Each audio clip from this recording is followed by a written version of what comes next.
Somebody thinks they made a choice or a decision about you because someone thinks they've moved away from you, and this means that the relationship itself is done. This person loves you.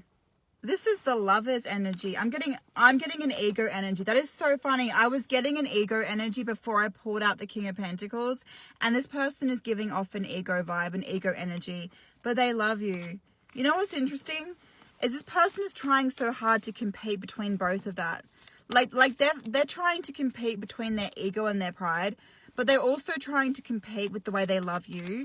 And this is why there's this chase within this person. It's like, this is why this person is so manipulative with trying to like be emotionally manipulative, because this person can't control their ability to justify walking away from you in an ego energy, because the way they feel about you takes over. What they're actually annoyed and upset about is that they have to wait, because they never wait on anybody else. Because this person always puts themselves on a high horse, right? This person always puts themselves on a pedestal. They always talk really highly about themselves to other people. Could be kind of narcissistic. But in your case and in your situation, you got this person waiting on you. You've got this person waiting on you. You are a motherfucking queen, and this person knows it. And you've got them waiting on you. You got this person waiting on you, and this is even a shock to this person. Like, I see them trying to hurt you, trying to upset you, and it's not working. It's not working because you're a queen. You are not getting upset by this person, and it's infuriating the absolute crap out of this person because they can't control you by hurting you. They don't know if by them being dramatic and them moving, it's gotten to you. See, they're trying to make an impression on you by being dramatic and moving away from you because there's no talk. There's nothing happening. There's no conversation, communication, and this is fueling the hell out of this person's ego. And it's interesting because they believe that their ego and their pride is different in this situation, but what it actually is you're fueling this person's ego. You're fueling this person's pride, because every single time you don't talk to this person, you don't communicate to this person, they feel upset, mad, rejected. They feel rejected by you, and it's making this person mad. It's making this person angry. So they feel like they have to compete with those feelings of abandonment and rejection by being ego and prideful. But what I'm getting with the Judgment is they need you to make a choice or a decision about them. There's so much anticipation on this person. They're just waiting. They're waiting and waiting and waiting, and you have no idea. You have no idea because they're being so cool and calm and collected about it, trying to be so in control of their emotions. But they need you to make a choice or a decision about them is what I'm getting. And they're trying to be distracted. See, they're trying to be distracted. They're trying to give you the impression they don't care, but they keep checking in on you. Maybe physically, maybe mentally, maybe emotionally. They keep checking in on you to actually see whether or not you've actually done this. We have the World and the Three of Swords. We have the Judgment. This person knows you're going to be someone. Like I'm getting the feeling that it's not easy for this person to let go of you because they know that you're going to be someone. So this is the World. You might have a transformation or a glow up that's coming around your energy quite quickly. I don't know if this person is aware of it, because this person can see that you've been changing, like you've been growing and working on yourself, and it's intimidating this person. So this transformation, this transitioning energy is around you. But the thing is that this person knows they've pushed you away to the point where they can't experience that now. Like, I'm getting the feeling that this is a soulmate energy or a twin flame energy. And it was your energy was something this person took advantage of. So now you being more on an independent path is something this person knows they've kind of pushed you into being, because they know they've pushed you away. So there's regret on that end. Now, it feels like with the Three of Swords, you don't have the truth around how this person feels about you emotionally, because they're trying to avoid you, because they're trying to avoid not having to hear what choice or decision you actually make. I'm getting the feeling this person is very caught up in the past with you and them. This is a Six of Cups. They're thinking a lot about the past that they had with you because they're not experiencing it in the present. See, it feels like this person thinks emotionally they're over you because their head is elsewhere. But this is a compensation for this person. They're thinking about all of the happy memories because they're not actually getting what it is that they want. But the problem is that they feel like they have to be in denial over their emotions because they're having such a difficult time expressing themselves towards you because they feel like you've made a choice. So they feel like you've made a decision already.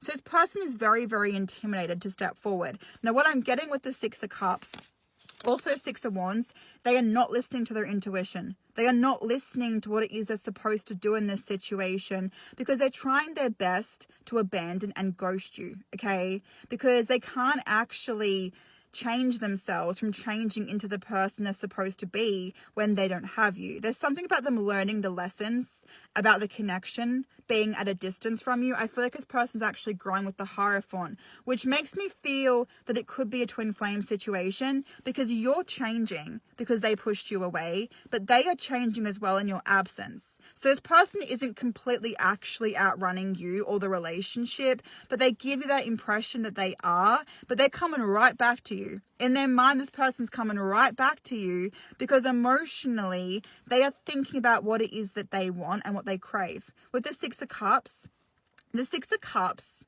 is what actually is bringing this person back to the present because they're realizing that they're focusing on the relationship and everything they felt within it, which is what this person actually wants with you now emotionally. But because they feel like they can't have you, they're going back to a memory, they're going back to an emotion that they felt when they were with you, and that's what this person actually still wants with you currently here.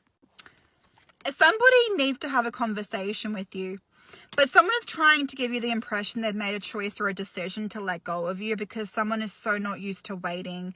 I'm getting the feeling the more this person waits on you, the more this person becomes vulnerable towards a situation because there is a distraction that's happening. This person is having to force themselves to distract themselves on their emotions because they can't stop thinking about you reaching out to them. So this person actually becomes aware of how they feel about you emotionally because they're so distracted by wanting to hear from you. There is so much communication this person wants to happen.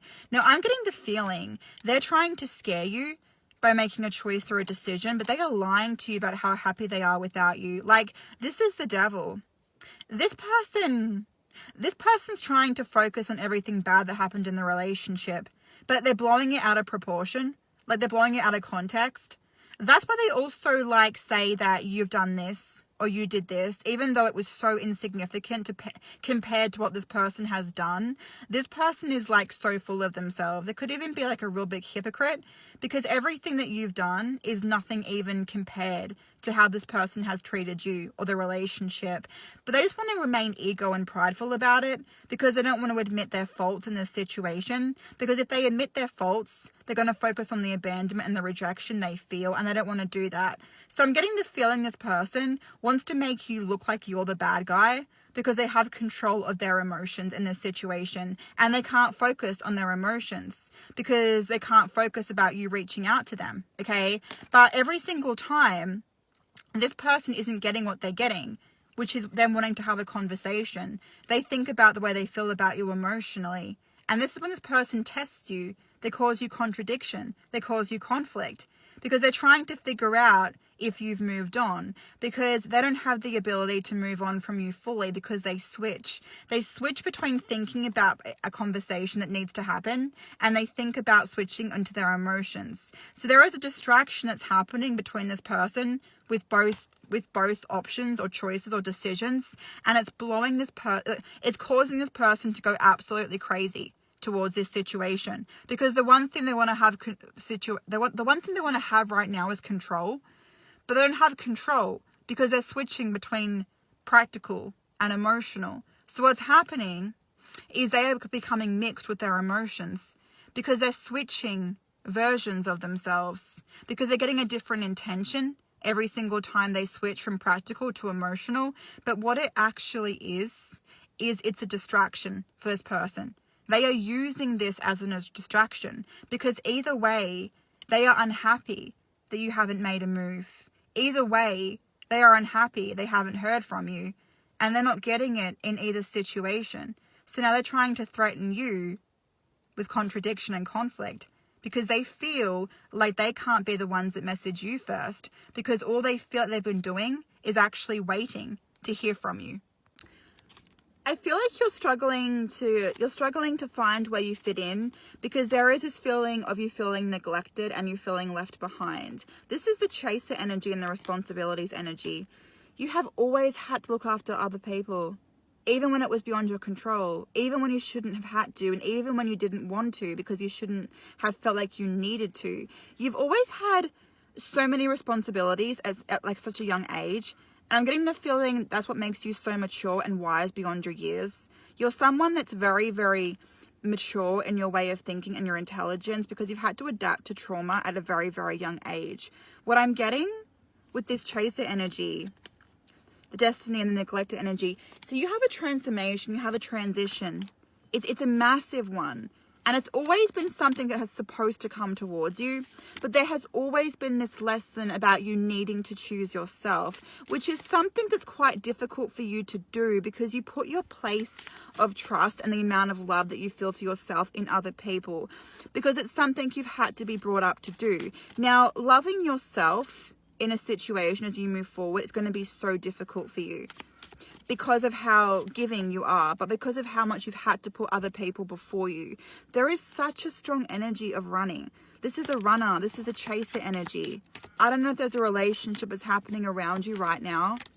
It could be a relationship that is testing you with a lesson of self-love. And sometimes the biggest relationships that we have, the actual relationships where we feel like it's the biggest amount of love we've ever received, is actually the strongest relationships that are actually trying to teach us self-love. All right. Karmic relationships can feel just as intense as twin flames and soulmate connections, because the lesson behind a karmic relationship is trying to teach you self-love. All right. It's trying to teach you lessons of loving yourself and putting yourself forward. Okay. What I'm getting as you move forward with the sabotage energy, the regret energy, also the inseparable energy and the mistakes energy, is that you need to love yourself. You need to love yourself. The second that you love yourself, you vibrate higher energies. The second that you love yourself is what you're giving back to the universe. Sometimes the universe can only give us what we are giving back to it, because the universe works on energies. It works on frequencies. It works on a consciousness. Energies, okay? So sometimes the universe isn't trying to punish us. When we feel like the universe is giving us harsh lessons, it's causing us chaos, it's because the universe can see what we're destined for even before we can see it ourselves. What I'm getting is that you have been going through so many karmic relationships lately, because the universe is trying to teach you self-love. The universe is trying to get you to understand how much you love yourself. And there's so much you can't see yet. I'm getting the feeling of like unexpected blessings in disguise, people coming in that are unpredictable, people just coming into your life, they come out of nowhere. And that's because you are when you love yourself, you attract different energy. When you love yourself, you are attracting a different frequency. So all of these lessons that you're going through lately, the harsh lessons, the chaotic lessons, unexpected, people hurting you over and over, the universe is trying to teach you to love yourself so it can actually realize what it is you're actually able to manifest and what it actually is you're deserving of having here.